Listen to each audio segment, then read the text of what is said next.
friends, this is Shelley from Koala Knits and Knacks. In this tutorial, I'm going to show you how to cast on and cast off using the drawstring method.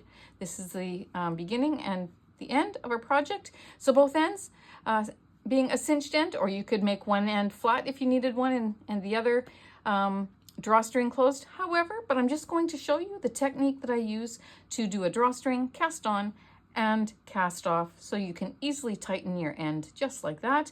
And I'm going to show you how to do a waste yarn beginning and end so that you can close up into a flat edge like this. Now there are a couple ways to remove the waste yarn when you're doing projects using it, so be sure to watch the whole thing, because I give you two different ways to cast off for the drawstring, and I give you two different ways to cast on take off and on your waste yarn as well. So be sure to watch the whole tutorial. I'm sure you're going to learn something that you might not have known. I hope you do. So join me as we do a drawstring cast on or a waste yarn cast on and cast off in this tutorial. Beginner friendly, so if you're a beginner, I'm so glad you're here. Enjoy. I have my machine set up, but friends, you can use whatever machine you have. You can use the 22 needle, you can use the mushroom, center mushroom, the 40, 48, whatever it is that you have.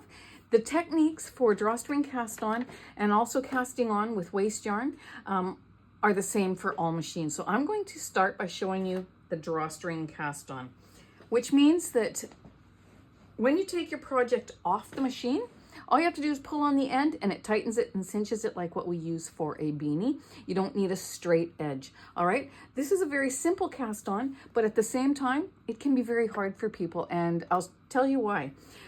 Because when you start casting on, sometimes you'll go too tight and then the loop can't fall down over the needle over these red teeth. Sometimes you're using yarn that isn't good quality and it will split, the tip of the needle will split the yarn and give you some problems there. Other times your yarn wants to go in between the red teeth, or you get a tuck stitch where you have both loops on your needle and they don't go down. The one doesn't go down before the needle picks up the new strand and brings it through. There's all kinds of reasons why people have struggles with the drawstring cast on. And I've even heard people say, just do waste yarn before you do your regular yarn, and then put your needle through the loops of the working yarn to make it a drawstring after. Don't do that. That is like unnecessary steps. Like seriously, it is. Because all that is doing is meaning that when you're struggling with casting on with your regular yarn, you're going to still struggle with casting onto your waste yarn, but people push through it. And they have a messed up first row, which they don't care about because it's waste yarn, but you're going to wreck your needles. If you push through bad yarn and bad stitches, to get your waste yarn on in the first few rows on, you're going to eventually wreck your machine. So just learn to do it the right way and you won't have any problems. Now you're going to bring the last black, oops, I have it in panel mode. Make sure your toggle switch is all the way down. And you're going to bring your last white and your first black needle in line with your yarn feeder. All right, now if you're new, take note, I take a black permanent marker and I mark that divider. That way I always see when the end of my row is coming around. You're going to take your yarn. It's very, very beneficial to you to use yarn that you know works well in your machine. And as you get used to your machines, you will figure out what yarn is best. Or if you're in different groups, you can get some help from there as well. And we're going to take that yarn and we're going to do a drawstring cast on by going behind or in front, depends how you look at it. I'm going to say in front of that first black needle. Then you're going to rotate your handle and you're going to go behind that next one, in front of the third, behind the fourth, and you're going to alternate like that, but you're going to let it just slip through your fingers. Sometimes people will put tension on it like this. And then that's when your stitches, when you get all your problems, because there's no weight of a project yet to pull it down and to help it knit. So you want to keep your stitches, I'm going to just loosen these. You're going to keep your cast on row very light, okay? So very light tension, just letting it slip through my fingers. And I'm going all the way around. Now, my practice is before I get to the end, I reset my counter to 0 so it's ready to go. And then I'm going to keep going. Because I like to count the row that I'm working on. If I said it before, then when I'm knitting, I know that that next row is row 1. The row that I'm working on is row 1. When it clicks on 2, I know I'm working on row 2. If I forget to set my counter and I don't do it till I'm past the black needles, then it counts it at the end. All right, so I always count it or set it before I get to the end of my cast on row. Now you can see that I'm at my last white one. I'm going to go behind it. If you're not behind that last needle, then you have cast on wrong and you need to do it again. All right, so now that I have gone back and forth with a loose cast on for all my needles, I'm going to ensure that this first loop is down over those red teeth, because often it's up like this. And if it is, you just want to help it by putting it around those 2 red teeth. That's the first thing I'm going to do.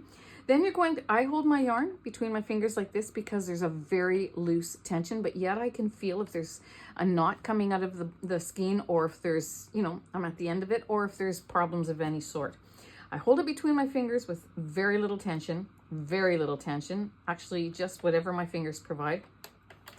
And you're going to go slow on the first round, making sure those loops go down over the red teeth, every second loop. If you notice that one is going to split, which mine won't because I'm going slow, but if you notice that one's going to split in between those red teeth as it goes down, then you want to take your loom pick like this and just pick up on it and put it down over before it finishes knitting, or your needle. You can take your needle and then do the same thing with that. And you want to fix that. So you're going slow and you're watching as it knits, making sure that there are no problems. We can go slow in the first row, friends, and the second row. See? And you will get a perfect cast on almost every time. You don't need to start with waste yarn if you're needing a drawstring closure. You can see that there are 2 loops that are coming up on the side of those red teeth on my first needle.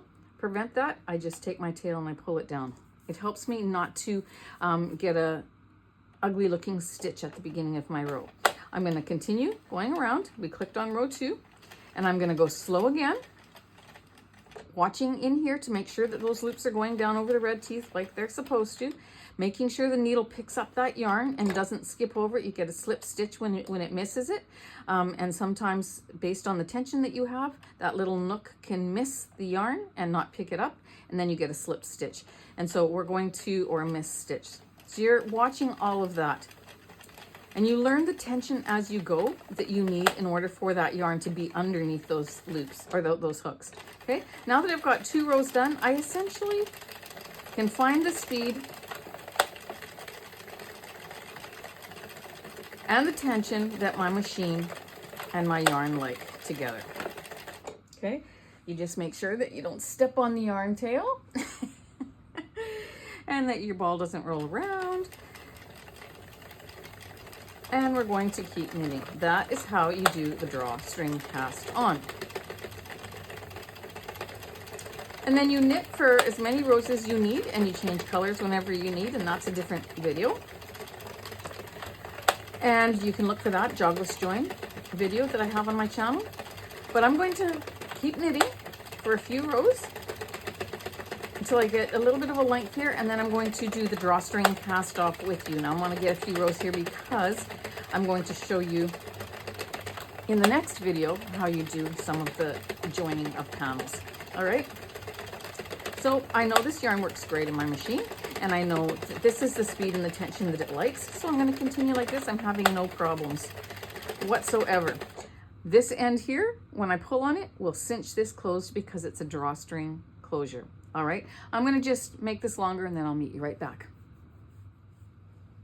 All right, so I just did 20 rows. I'm going to do one more here.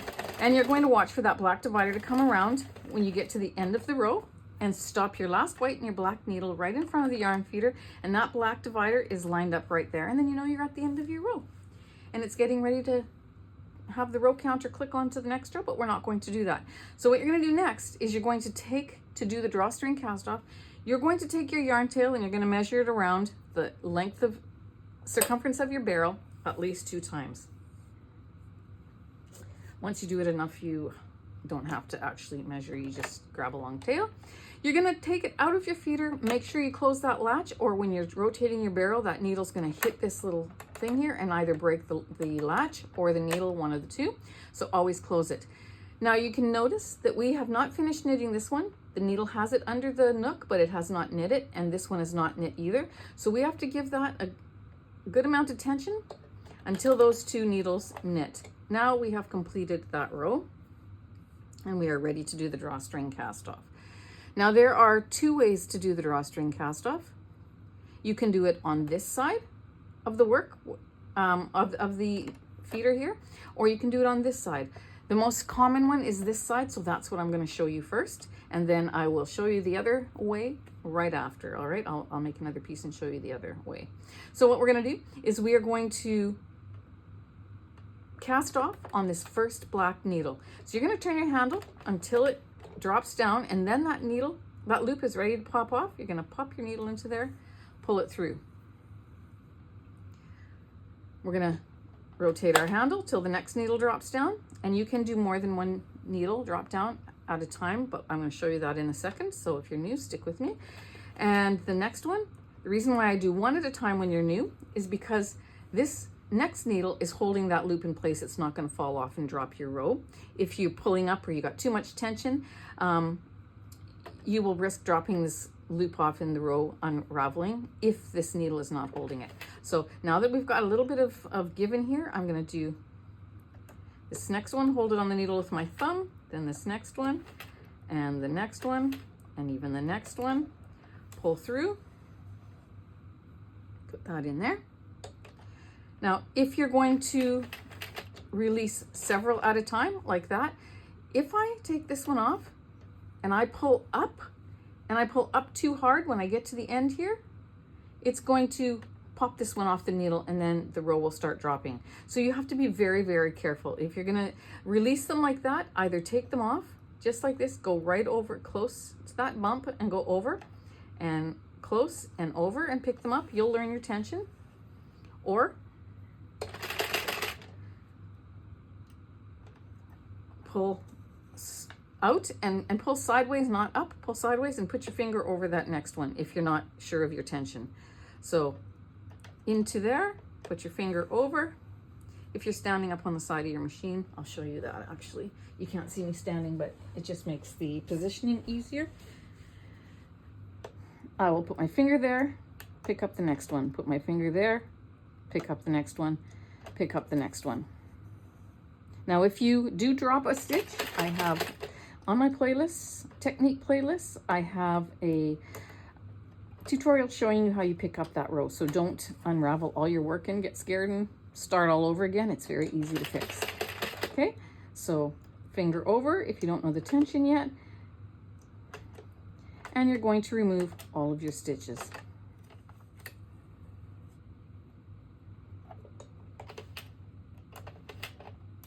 And you're going to continue around like that until all your stitches are removed.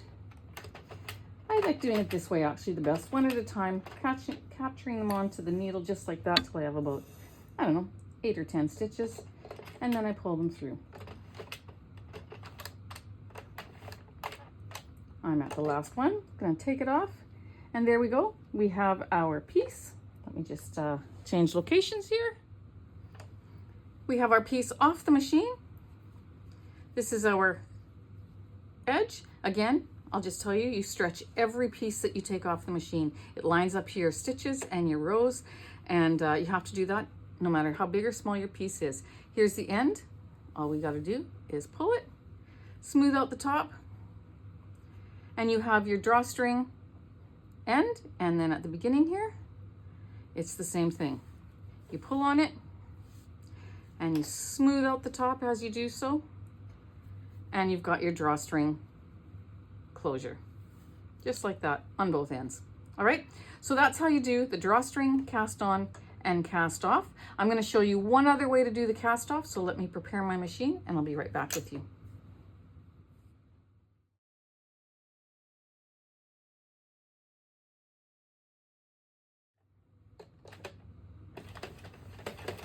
All right, coming up to the end of my last row that I want to do. I have taken my yarn out of the yarn feeder, pop the tail into the center here, making sure that I finish knitting those two with a little bit of tension. And then what I'm going to do is, rather than start taking off here, I'm going to rotate my barrel one full turn, all right? But not going, well, I shouldn't say full, not quite one full turn. See this screw right here? I'm gonna line up this black divider here in front of that, and then I know that this is the first stitch I'm gonna take off. I can go a little bit further. You can see that these needles are popping up. All of these stitches are ready to fall off. If they pop up with the needle, they're gonna fall off. And so this one's a little bit more riskier. You wanna wait till you're a little more used to doing cast-offs before you do it on this side. But I do really like doing it on this side as well. So you wanna make sure that you stop about there, well, between the screw and the yarn feeder. And don't go any further because this needle's already starting to pop up. We don't want this first one to, but we wanna take off this first one. Then we can probably take off two, there we go. Pull out to the side, pop that into the center. Now you're gonna wanna hold your finger over that next one if you're not sure of your tension yet, because again, all these stitches are loose and ready to come off because we did the full turn. When you get your tension correct, you just go right over this divider, but you don't lift up too high. Then you can hold your finger over the next one. You can rotate your barrel again, just far enough so that this needle doesn't pop up before you get a chance to take that stitch off, and you remove your stitches. I always put my finger over that next one, no matter how much experience I have, before I pull up, and then you continue around. Now the first method I showed you, I like to stand up on the side of my machine to do it. This one, I remain seated and do it this way, and it's easier in that position. All right, so then you go ahead and you take all your stitches off, just like that. How many of you didn't know that this was a place where you put your red needle? It holds your needle. Yes, ma'am, it does. Yes, sir, it does. So just a little side note there. But all right, I'm gonna take off my stitches until they're all released from the machine. Just like that. And that is the second way you can do the drawstring cast off. All right. Grab yourself some contrasting yarn, a yarn that you can clearly see the color change from your working yarn. And we're going to do a waste yarn cast on, and I'll explain to you why in just a minute. There we go. All right, so I have grabbed my waste yarn. I'm just using white because I can easily see this yarn against it. And the reason why you want a contrasting color is because generally the reason why you're using waste yarn is because you want to be able to see your loops that are on that strand so that you can easily pick them up and make your end into a flat edge. Okay, and I'll show you that as well. But we're going to, in another video, but we are going to take our waste yarn. Again, it's so that you can make a flat edge on the end of your piece. We're going to take that waste yarn and we're going to cast on this the same exact way as we did the drawstring cast on.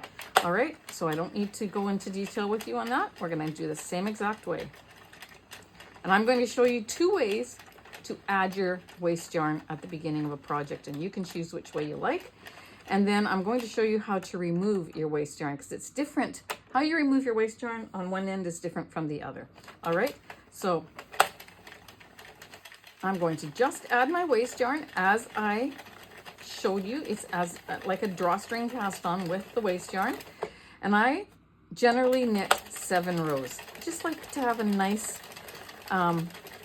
thicker piece so that I have enough to fold over when I'm doing my straight seaming of the edge, which again, I'll put out a video on that same time I put this one out, so you'll be able to look for that. But I'm going to go ahead and I'm going to knit 7 rows of waste yarn. I didn't change my row counter, but that's okay on the waste yarn if you forget that. Once you have those 7 rows knit, you're going to cut your tail, and you're going to, it was in there. You're going to cut your tail, you're going to open your latch, you're going to pop it between the last white and the first black. You're going to change your row counter to 0 if you haven't done that at this point. You're going to change your row counter to 0 before you get to the end here. Sorry, I missed doing that on camera. And then you're going to take your working yarn, your project yarn, and you're going to put it into your yarn feeder. You're going to put it between the same 2 needles, the last white and the first black. All right, and you're going to hold both so you have some tension on it. You're going to knit 4 or 5 needles. Then, now you probably don't see any other YouTuber doing this. I've never seen it on any other videos, so it's your choice. I think it makes a difference. Look how loopy this is at the beginning of the row. I like to help it down underneath all the dividers that are on the right side of my yarn feeder here. Then I take both ends of the working yarn and I pull them away from each other. Watch. Did you see all the slack I took out of that? If you don't do that, you have looser tension here. And I think paying attention to detail, every detail makes your projects look so much better. And so I pay attention to that detail. I don't know of anybody else who does that. Maybe they are starting to now, but I have never seen it done that way before. So you choose if it's worth it for you, but I do it all the time. All the time, okay? And so then I'm going to just put a little tie in here just to hold it in place there. And you're going to knit your desired number of rows. Changing your colors along the way if you want to and need to. And of course, if you're going to change colors, take the time to do the jogless join. Look for that tutorial under my techniques playlist. You're going to want to do that. But I'm going to now go ahead and I'm going to knit several rows. Then I'm going to add waste yarn again and give you a couple options with how to end off your waste yarn. All right, so knit a few rows, come back and see me, or if you're just learning from watching, in the next clip I'll show you how to add waste yarn at the end of your project. When I have knit the amount of rows that I want, I'm going to cut my yarn tail. I'm going to place it into the center between the last white and the first black.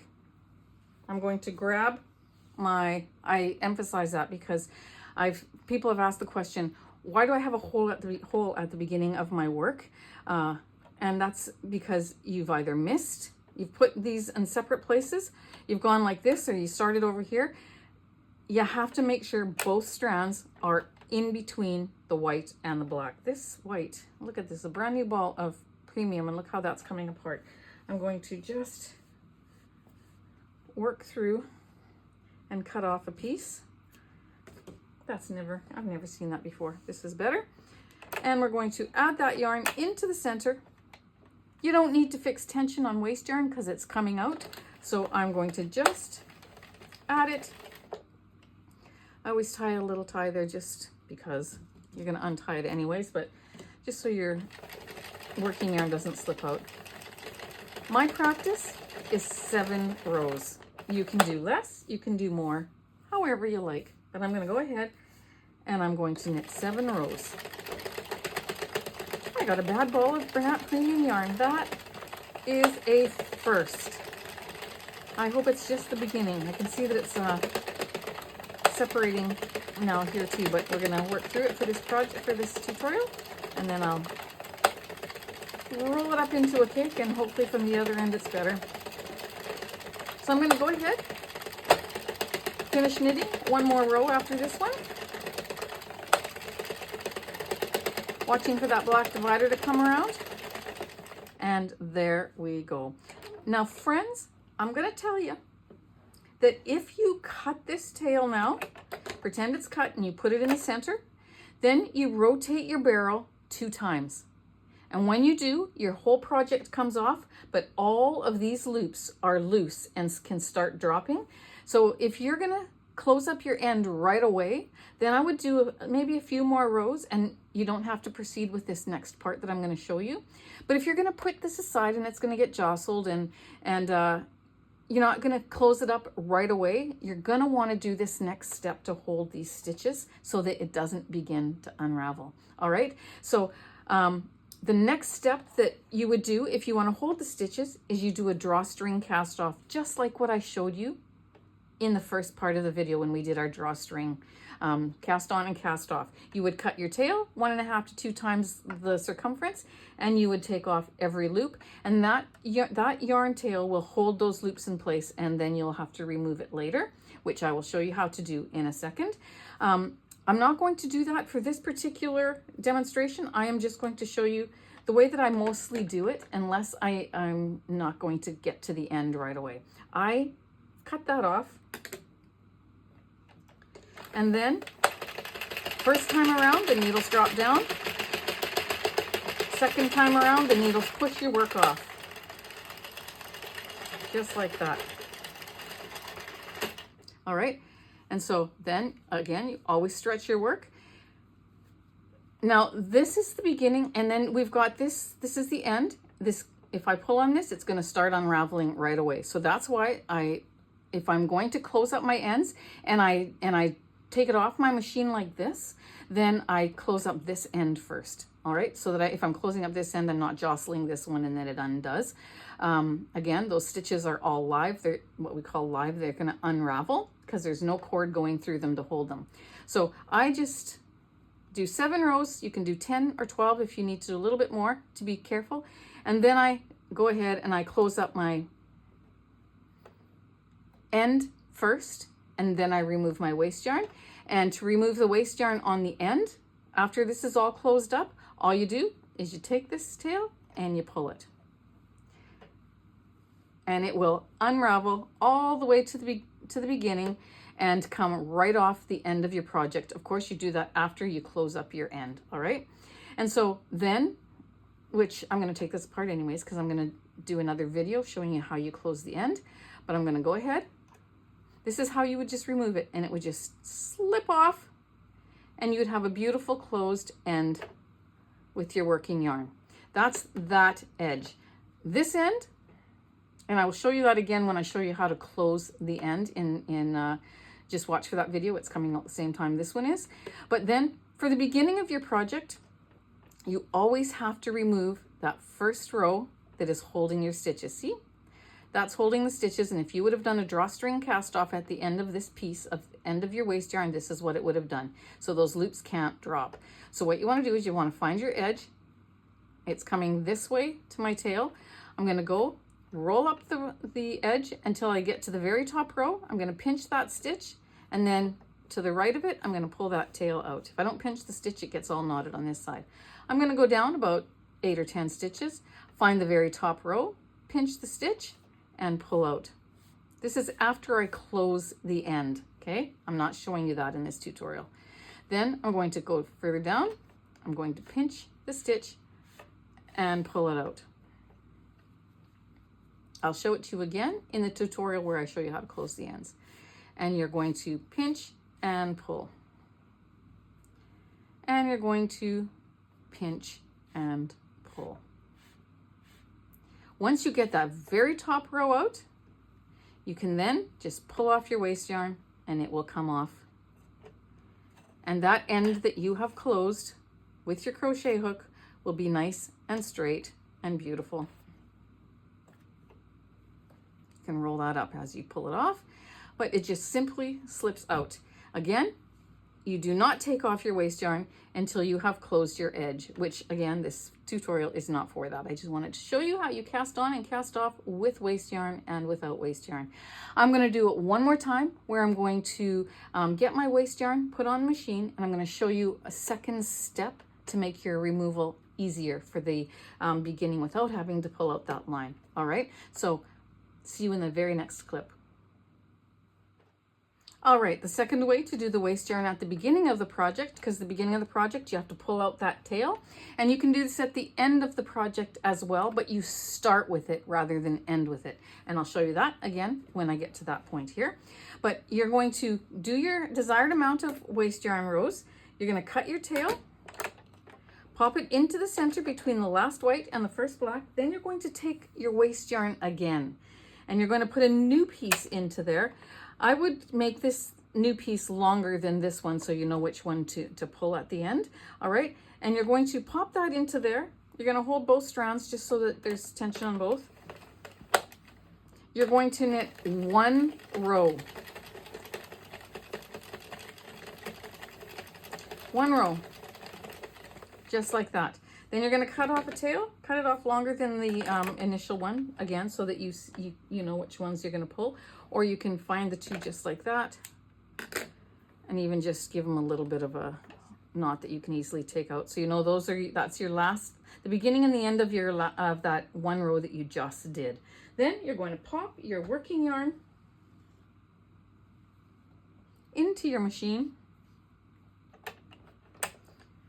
This time I'm going to knit it, and I'm going to show you how to add the waste yarn. Then I'm going to go off camera, close the end, and then show you what it looks like to remove the waste yarn. All right, so I'm going to knit my project.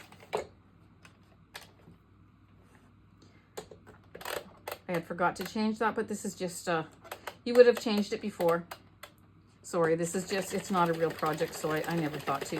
But you're going to knit as many rows as your project calls for. You're going to complete your project until you get to the place where you need to add your waste yarn again. So I'm going to go ahead, I'm going to knit a bunch of purple, and I'll be back and we'll do our waste yarn. This is the second method you can use.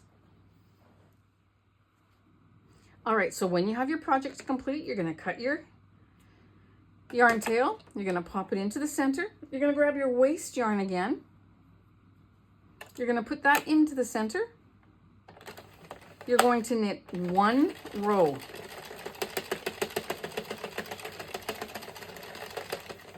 Just like that. Cut off a tail. Pop that into the center between the last white and the first black. I give these two a little bit of a tie. Now you only do this when you do the drawstring cast off at the end of your waste yarn when you want to hold your project. All right, then you're going to pop that waste yarn back into there, and you're going to knit the desired amount that you like. I'm going to do 7.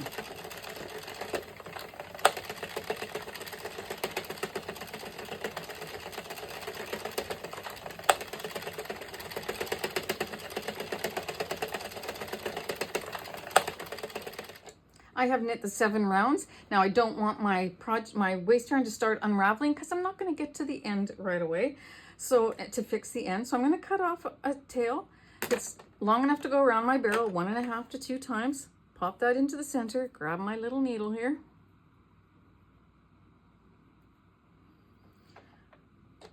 I'm going to knit 1 full round, almost full round, and I'm going to cast off. This cast off, the drawstring cast off on our waste yarn, will hold those loops so that your project doesn't start to unravel if you're going to knit a bunch of tubes at one time and you want, like you're making a blanket and you want to knit them, and then you're going to close them all up after you have all the pieces knit. Then you're going to want to take it off with the drawstring cast off so that this line holds all these stitches and it doesn't begin to unravel.